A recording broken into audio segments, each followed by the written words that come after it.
जनवरी के दिन को कैसे भुलाया जा सकता है।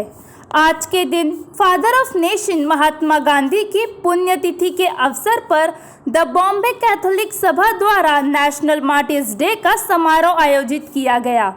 तो आइए आपको सीधा ले चलते हैं आज के इवेंट पर और साथ ही जानते हैं महात्मा गांधी के महत्वपूर्ण योगदान के बारे में।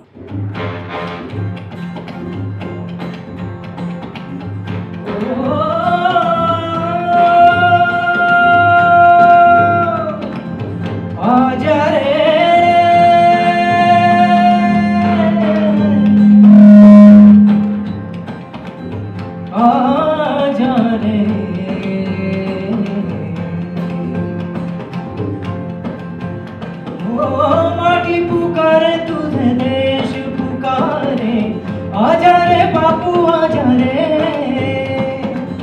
भूले हम राह दिखा दे, आजा रे बापू आजा रे, वंदे मातरम। गांधी पहली बार मुझसे स्कूल के इतिहास की किताब में मिले थे। इतिहास की किताबों में जितने भी महापुरुष थे हम उनके इमेज को कलर बनाते थे। हमेशा उनमें गांधी को रंगना पसंद करता था। उनके सिर पर बाल बनाना, उनके चश्मे को गॉगल की तरह पेंट करना, दाढ़ी मूंछ बनाना, हमने ऐसे बहुत से कारनामे किए हैं। मैंने उन्हें कई तस्वीरों में देखा, लेकिन उनमें भी गांधी मुस्कुराते हुए दिखाई देते थे। बाद में जब मैंने नोटों की ओर देखा तो वहां भी वो मुस्कुरा रहे थे। जैसे जैसे मैं बड़ा होता गया, मेरे आसपास के जितने भी लोग थे वो हर बार गांधी को कोसते थे, गाली देते थे, कहते थे कि गांधी बड़ा धूर्त था। उन्होंने पाकिस्तान बनाया, वरना तो अखंड भारत होता। पाकिस्तान को 55 करोड़ रुपए का दान दिया। वह भगत सिंह की भी फांसी रोक सकते थे, लेकिन वह नहीं चाहते थे कि ऐसा हो। इस वजह से बचपन से मेरे मन में गांधी के लिए घृणा पैदा हुई। लेकिन जैसे जैसे मैं सामाजिक कार्यों में अधिक सक्रिय होता गया, उस वक्त मैंने उन लोगों से मिला जो गांधी को मानते थे। कई बार मुझे लगता था कि ये गांधी को मानने वाले बहुत बड़े पाखंड हैं। लेकिन मेरे मन में ये सवाल हमेशा उठता था कि Nelson Mandela, Martin Luther king और बराक ओबामा जैसे जो नेता है वो गांधी को क्यों मान रहे थे। इसलिए मैंने गांधी को समझने के लिए और जानने के लिए मैंने तुषार गांधी द्वारा लिखित एक महात्मा गांधी का चरित्र पढ़ा। धीरे धीरे गांधी मुझे समझने आने लगे। मैंने सामाजिक क्षेत्र के लोगों से गांधी के बारे में बात करना शुरू किया। तब मुझे गांधी के विचारों की केमिस्ट्री समझ में आई। मैं गांधी के कुछ विचारों से सहमत नहीं हूँ और गांधी कभी बोलते भी नहीं है कि आप मुझसे सहमत होना चाहिए, ये कभी नहीं बोलते। लेकिन मैं समझ गया था कि गांधी के बिना ये देश अधूरा है। जैसे भारत में जो दलित लोग हैं, पिछड़े वर्ग के लोग हैं, वो बोलते हैं कि अंबेडकर हमारे हैं। मराठा लोग बोलते हैं कि शिवाजी हमारे हैं। राजस्थान के लोग बोलते हैं कि महाराणा प्रताप हमारे हैं। पर गांधी के बारे में मुझे ऐसा कभी सुनने नहीं मिला। गांधी पूरे भारत के हैं। हम हमेशा सुनते हैं कि गांधी कहते थे कि अगर कोई एक मेरे गाल पे चाटा मारे तो मुझे दूसरा गाल आगे करना चाहिए। ये बात सच है, ये गांधी जी ने कही थी। लेकिन वो संदर्भ पिछड़ी जातों के लोगों के लिए था। उनका कहना था, गांधी कहते थे कि पिछड़े जाति के साथ जो अन्याय हुआ है, किसी भी कारण से उन्होंने मेरे कान के नीचे कितनी ही बार मारा हो, कितनी ही बार मारे हो मुझे, पर उनके ऊपर अत्याचारों की आग कभी कम नहीं हुई। लोग कहते हैं कि गांधी मजबूरी का नाम है, लेकिन यह बहुत गलत बात है। एक मामूली सी शरीर वाला एक व्यक्ति जिसने भारत से ब्रिटिश शासन को हटा दिया, हमें आजादी दिलाई, इसका मतलब गांधी मजबूरी नहीं तो मजबूरी का नाम गांधी है। मेरा नाम है डॉल्फी डिसूजा। मैं प्रवक्ता हूं बॉम्बे कैथोलिक सभा का। और आज का जो प्रोग्राम का आयोजन किया है, ये ऑल इंडिया कैथोलिक यूनियन के कॉल की तरफ से पूरे हमारे बॉम्बे कैथलिक सभा के नेटवर्क यूनिट्स विभिन्न जगहों पे 26 जगहों पे ये कार्यक्रम का आयोजित किया है। खास करके आज एक तो महात्मा गांधी जी को श्रद्धांजलि के लिए, और दूसरी बात है जो माइनॉरिटीज़ के ऊपर, भले फिर वो क्रिश्चियंस हो या मुस्लिम्स हो या दलित्स हो, जो अटैक्स हो रहे हैं देश भर, उसके अगेंस्ट और उनके साथ सॉलिडारिटी में इस प्रोग्राम का हमने आयोजन किया है। और संविधान लोगों के बीच में प्रसार करने के लिए भी ये प्रोग्राम आयोजन किया है।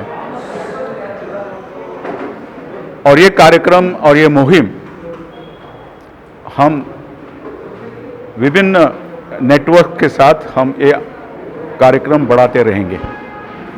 आज मैं संविधान की किताब अपने साथ लेकर आई हूँ। मैं आपको दिखाना चाहती हूँ कि संविधान दिखता कैसे है। वैसे ये ओरिजिनल कॉपी नहीं है, बट ये उसका दूसरा प्रिंट है, बट फिर भी आप उसे देखिए कि ये जो हमारा संविधान है, हाँ, ये ऐसा नजर आता है। और उसके बैक साइड पे, मतलब इस कॉपी के बैक साइड पे डॉक्टर बाबा साहब अम्बेडकर की तस्वीर नजर आ रही है। और हमारे इस संविधान के अंदर एक प्रियम्बल है। तो क्या कोई आकर यहाँ प्रियम्बल पढ़ सकता है मेरे लिए?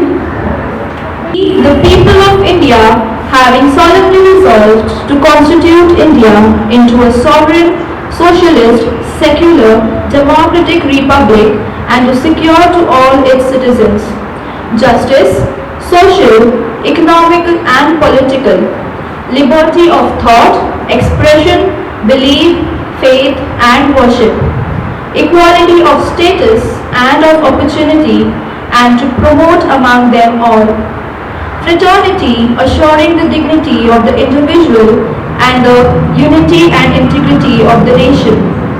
In our Constituent Assembly, this 26th day of November 1949, do hereby adopt, enact and give to ourselves this Constitution. आप सबने देखा कि जैनस ने कैसे पढ़ा ये, और इसमें स्टार्टिंग में लाइन आ रही है जिसमें ये बोला गया है we the people of India. So can you tell me कि वी द पीपल क्यों लिखा है? क्या वजह होगी? कुछ और भी तो लिख सकते थे, कुछ भी लिख सकते थे। इसके पीछे कहानी है कि जब ये वी जो शब्द है, हम भारत के लोग, क्योंकि आज़ादी किसको मिली? हमें मिली। तो जब कॉन्स्टिट्यूशन में वी शब्द कैसे आया ये मैं आपको बताना चाहती हूँ। अपनी जो संविधान सभा थी, तो संविधान सभा में बहुत सारे लोग थे। तो कुछ लोगों ने, क्योंकि हम लोग यहाँ पर गॉड को मानने वाले भी लोग बहुत सारे हैं, तो बहुत सारे लोगों ने ये कहा कि हम भगवान के नाम से संविधान शुरू करेंगे, या फिर हम किसी देवी के नाम से संविधान शुरू करेंगे, या फिर गांधी जी के नाम से संविधान शुरू करेंगे। ऐसा बहुत सारे लोगों ने कहा। बट उस टाइम पर डॉक्टर बाबा साहब आम्बेडकर और उनके साथ और भी कई सदस्य थे, उन्होंने ये बोला कि ये संविधान जो है भारत के लोगों के लिए है और भारत के लोग इसको इम्प्लीमेंट करने वाले हैं, तो इसीलिए ये संविधान भारत के लोगों के नाम से शुरू होना चाहिए, इसीलिए we the people of India. But ऐसा नहीं हुआ कि डॉक्टर आम्बेडकर ने बोल दिया और सबने मान लिया।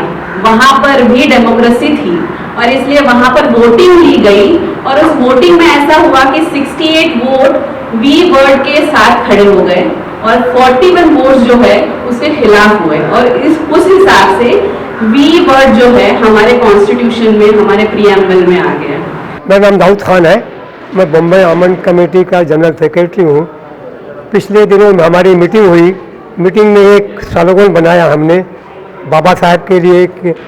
बाबा साहब का जो स्लोगन बनाया उसमें ये था, खुदा करे कि ये दस्तूर साजगार आए, दस्तूर में कॉन्स्टिट्यूशन, खुदा करे कि ये दस्तूर साजगार आए, जो बेकरार थे अब तक उन्हें करार आए, और बहार आए चमन में और इस तरह आए कि फूल ही नहीं कांटों पे भी बहार आए।